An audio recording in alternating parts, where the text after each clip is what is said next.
पहले एक छोटे से गांव में दो भाई रहते थे, अर्जुन और कर्ण। दोनों एक ही माँ के बेटे थे, लेकिन सोच बिल्कुल अलग थी।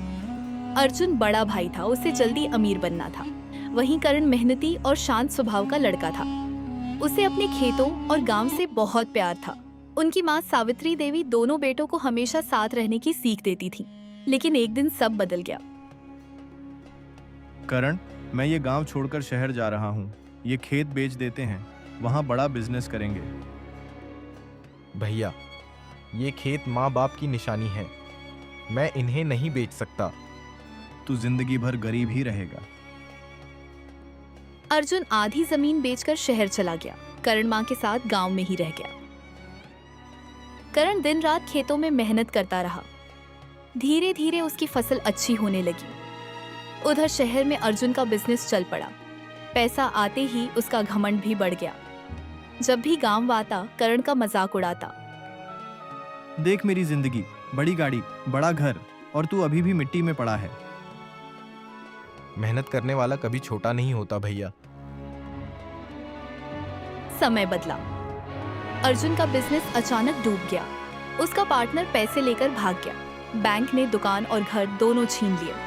अब अर्जुन के पास कुछ नहीं बचा था। एक दिन वह वापस गांव लौटा, लेकिन वहां उसने देखा, जिस करण को वह गरीब समझता था, आज पूरा गांव उसकी इज्जत करता था। लोग कहते थे, करण बहुत अच्छा इंसान है, मेहनती लोगों का भगवान हमेशा साथ देता है। ये सुनकर अर्जुन के मन में जलन पैदा हो गई।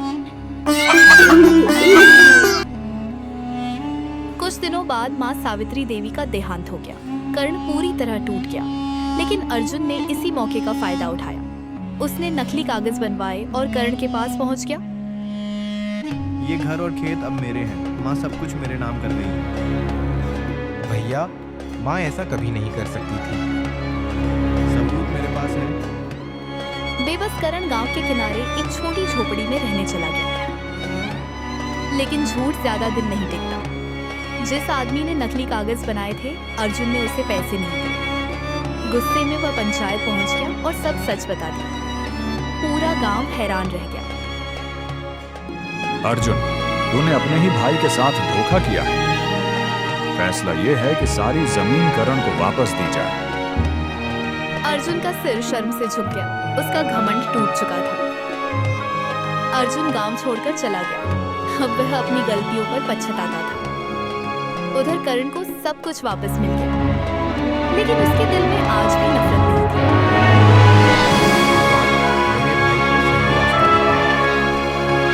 जो इंसान घमंड और लालच में अंधा हो जाता है, समय एक दिन उसे सबक जरूर सिखाता है।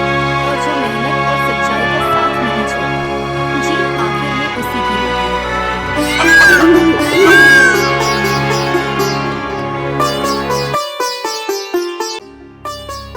राजस्थान के एक छोटे से गांव बनियापुर में एक गरीब परिवार रहता था। शंकर, उसकी पत्नी लक्ष्मी और उसकी 10 साल की बेटी गौरी। उनका छोटा सा मिट्टी का घर था, जिसमें एक ही चूल्हा और 2 थालियां थीं। शंकर मजदूरी करता था, लेकिन कई दिनों से गांव में काम नहीं मिल रहा था। घर में बस थोड़ा सा आटा और पानी बचा था। शाम ढल रही थी। लक्ष्मी ने आखिरी बचे हुए आटे से सिर्फ 2 रोटियां बनाई। माँ, क्या आज भी तुम खाना नहीं खाओगी? अरे मैं तो दोपहर में खा चुकी, तुम लोग खा लो। वह खुद भूखी थी, लेकिन बेटी और पति से झूठ बोलकर मुस्कुराती रही। चल गौरी, तू खा ले, मुझे भूख नहीं है। आज तो मैं बहुत पानी पी चुका हूँ। घर में 3 लोग थे और रोटियां सिर्फ 2, लेकिन तीनों का एक दूसरे के लिए प्यार बहुत गहरा था। गौरी रोटी खा ही रही थी कि अचानक दरवाजे पर दस्तक हुई। बाहर एक बूढ़ा, कमजोर और भूखा आदमी खड़ा था, जिसके कपड़े फटे हुए थे। वह कई दिनों से भूखा लग रहा था। बिटिया, 2 दिन से कुछ नहीं खाया, थोड़ा खाना मिल जाए क्या? गौरी ने अपने हाथ में रोटी ली और फिर उस बूढ़े की आंखों में भूख देखी। थोड़ी देर सोचने के बाद उसने बिना कुछ कहे अपनी पूरी रोटी उस बूढ़े को दे दी। यह देखकर लक्ष्मी की आंखों से आंसू बहने लगे और शंकर भी भावुक हो गया। रात लगभग 9 बजे अचानक घर के बाहर घोड़ों की आवाज आई। गांव की चौपाल से 2 आदमी आए। क्या ये शंकर का घर है? हाँ, क्या बात है?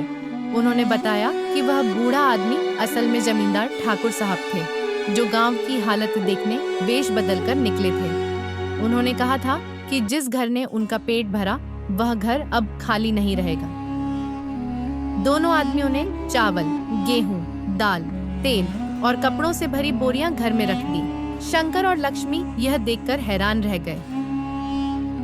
गौरी, तेरी एक रोटी ने हमें आज भूखा मरने से बचा लिया। गौरी की एक रोटी ने पूरे परिवार की किस्मत बदल दी थी।